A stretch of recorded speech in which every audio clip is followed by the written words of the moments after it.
삼성 이재용 회장이 마지막으로 추진하고 있는 노력은 배드민턴 협회를 청산하는 것입니다. 현재 한국 배드민턴 협회의 임원 해임 숫자가 40명에 달하고 있습니다. 대한배드민턴 협회의 임원이 40명이나 되지만 그 누구도 협회에 단 한 푼도 기부하지 않았음에도 불구하고 안세영을 이용해 거액의 스폰서비를 챙기고 임원들이 나눠 쓴 방만한 경영이 드러났습니다. 이 가운데 안세영의 소속팀인 삼성생명이 소속 선수가 시달림을 당한 사실을 묵과한 배드민턴 협회에 법적 책임을 묻고 대한체육회 현 배드민턴 협회의 해산을 건의할 계획을 밝혀 귀추가 주목되고 있습니다. 삼성은 현 배드민턴 협회의 임원진 전원 경질과 새로운 리더십을 통해 배드민턴계를 재정비하겠다는 의지를 내비쳤으며 이는 이재용 회장의 전격적인 지시가 있었던 것으로 알려졌습니다.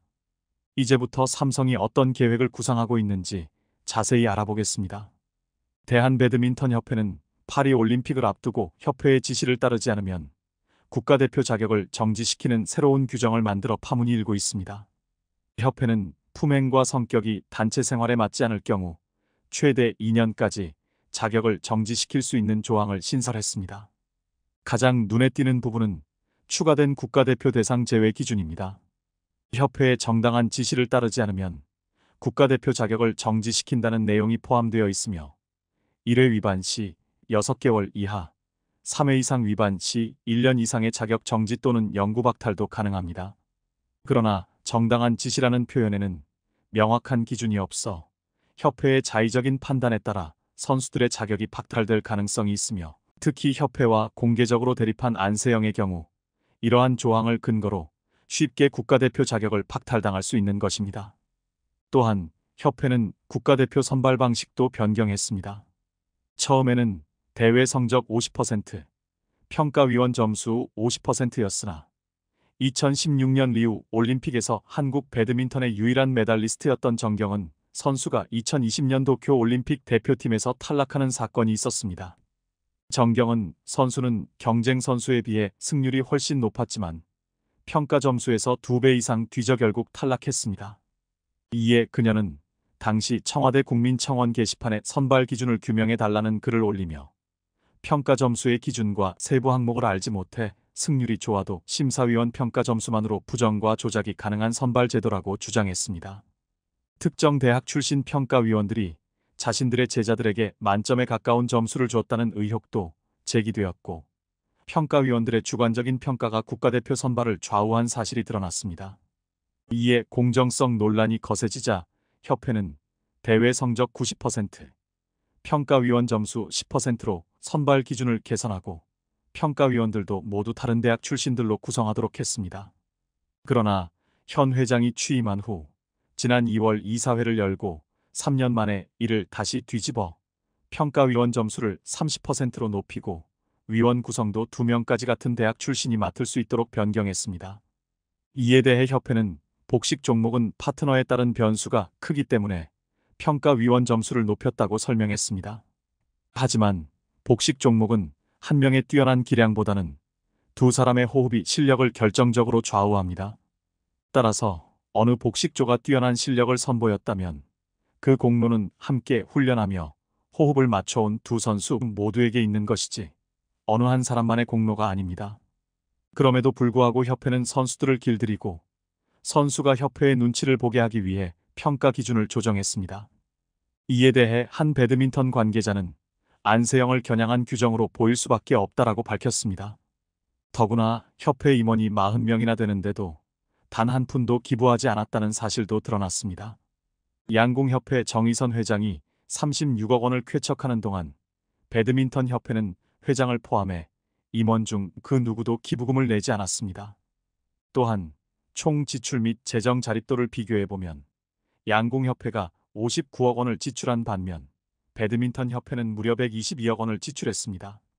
배드민턴 협회의 자체 수익은 선수들이 세계 대회에 출전해 받은 상금에서 일부를 협회와 나누는 방식인데 선수들의 상금에서 49억 원을 받아냈지만 지출이 많아 재정 자립도는 4.52%에 불과했습니다.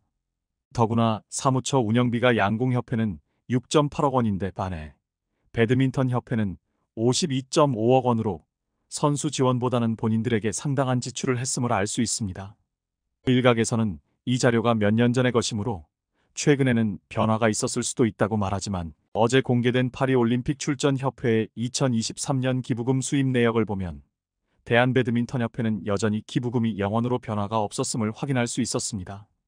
최근 한 방송에 출연한 서울올림픽 유도 금메달리스트 김재엽 교수도 양궁협회를 제외하고 대한민국의 체육계는 전부 썩었다고 폭로했습니다. 결국 보다 못한 안세영의 소속팀 삼성생명이 체육계 대개혁을 위해 팔을 걷어붙이고 나섰다는 소식이 전해지면서 많은 이들의 이목이 집중되고 있습니다.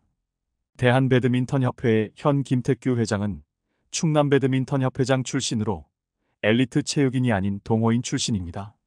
협회 인터넷 홈페이지에는 한빛엔지니어링 소장이라는 이력이 기재되어 있지만 김 회장의 회사는 포털 사이트에서 검색해도 나오지 않는 수준이며 홈페이지조차 없는 영세한 업체로 알려졌습니다.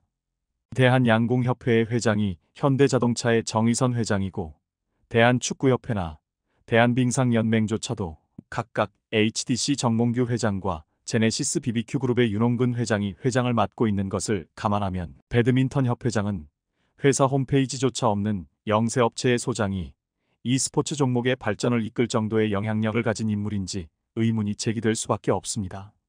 더구나 대한축구협회만큼 규모가 크지 않은 대한배드민턴협회가 김 회장을 필두로 부회장 7명, 이사 30명 등 총 40여 명이나 되는 임원진을 구성한 것은 방만 경영 논란에 휩싸일 수밖에 없습니다.